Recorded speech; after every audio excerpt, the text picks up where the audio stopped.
سر یہ بتا دیں جو آج آپ کی قاضی فائز عیسیٰ کے ساتھ جاتے جاتے تلفی ہوئی ہے، کیا معاملہ تھا، کیا وجہ تھی اس کی؟ دیکھیے یہ جو فیصلہ تھا 13 جنوری کا، اس کے خلاف ہماری نظر ثانی کی درخواست جو کہ ٹائم کے اندر تھی، یہ خام خواہ جھگڑا ڈالنے کی کوشش کر رہے تھے کہ جی یہ اتنے دن کے بعد کیوں کی. بھئی ہمارے پاس آئینی اور قانونی طور پہ 30 دن تھے، اس کے اندر ہم نے کر دی. انہوں نے تو بھائی 8 مہینے لگائی نہیں، ہمیں کس منہ سے یہ بات کرتے ہیں. میں اس ترمیم کے حوالے سے چند ایک گزارشات کرنا چاہتا ہوں. سب سے پہلے تو یہ ہے کہ جو عدلیہ کی آزادی کا ایک پرنسپل تھا جو بہت ساری ججمنٹس کے اندر ہولڈ کر دیا گیا، شرف فریدی کیس میں بھی اور Aljihad trust versus federation of Pakistan اور آرٹیکل 175 جو تھا اس کے اندر، کہ کوئی بھی ایسی ترمیم آئین کے اندر نہیں لائی جائے گی جس سے جوڈیشری کا سٹرکچر جو ہے وہ افیکٹ ہوتا ہو یا آزاد عدلیہ کے اوپر حرف آتا ہو. تو آج یہ میں سمجھتا ہوں کہ جو امینڈمنٹ کی گئی، آپ نے دیکھا کہ پارلیمنٹ کے اندر ایک طریقہ کار ہوتا ہے لیجسلیشن کا، کیا اس کو فالو کیا گیا؟ کیا رولز 2007 اس کو فالو کیا گیا جو نیشنل اسمبلی کے تھے؟ کیا رولز 2012 جو سینٹ کے تھے ان کو فالو کیا گیا؟ لگتا ایسے تھا کہ حال کے اندر صرف 2 لوگوں نے 26ویں ترمیم کو پاس کیا. ایک حال میں سے آواز آتی رہی اور ایک پریزائڈنگ چیئر سے آواز آتی رہی کہ جی کھڑے ہو جائیں بیٹھ جائیں، کھڑے ہو جائیں بیٹھ جائیں، اور وہ پاس کر دیا گیا.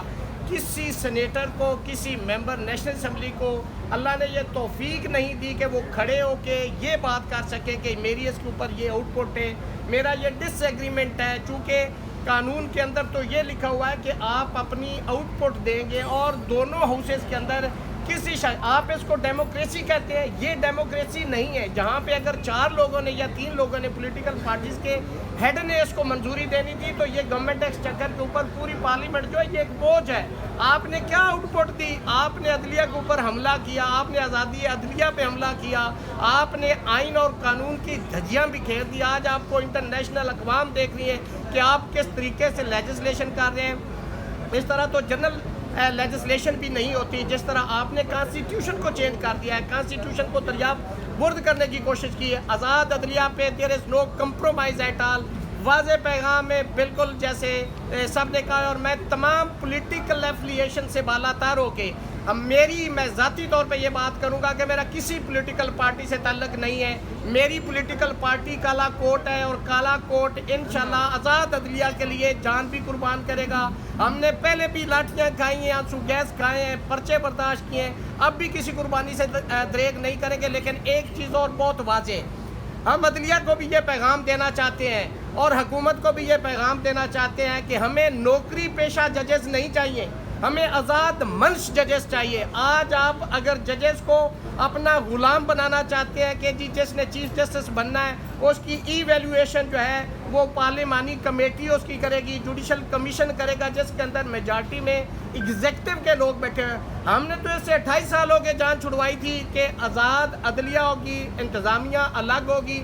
آج پھر سے 28 سال کے بعد عدلیہ کی پھر انٹرفیئرنس جو ہے انتظامیہ کی عدلیہ کے اندر کی جا رہی ہے، جو کہ میں سمجھتا ہوں کہ بنیادی پرنسپل جو کانسٹیٹیوشن کے اور آئین کے ہے اس کے بالکل خلاف ہے. ہم کسی طور پہ ہم آزاد منش ججز کو کہیں گے کہ وہ آزاد منش ہوں، وہ یہ نہ ہو کہ صرف چیف جسٹس بننے کے لیے ان کو اپیز کرتے رہے، ان کی خوشامدیں کرتے رہے اور وہ فیصلے ان کی مرضی اور منشا کے مطابق کریں. ہم ایسی عدلیہ چاہتے ہیں جو آئین اور قانون پہ فیصلہ دے، باہر قیامت آتی آ جائے وہ آئین کے ساتھ کھڑے ہوں، وہ رول آف لا کے ساتھ کھڑے ہوں. چونکہ کسی بھی ملک کے اندر اگر آئین اور قانون کی بالادستی نہیں ہے وہ ملک اور قومیں ترقی نہیں کر سکتی. میں سمجھتا ہوں کہ جس ملک کے اندر رول آف لا نہیں ہے وہ انسانوں کا معاشرہ نہیں ہے. ہم اس ملک کے اندر رول آف لا چاہتے ہیں، ہم اس ملک کے اندر ٹرو ڈیموکریسی چاہتے ہیں، کنٹرول ڈیموکریسی نہیں چاہتے. ہم اس ملک کے اندر آئین کی سپریمیسی چاہتے ہیں. ہم سب کو یہ پیغام دینا چاہتے ہیں، پورے پاکستان کے وکلاء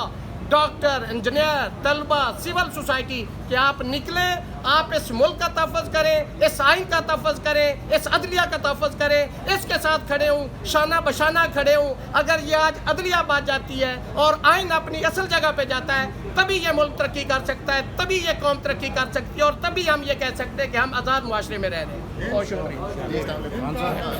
یہ بتائیں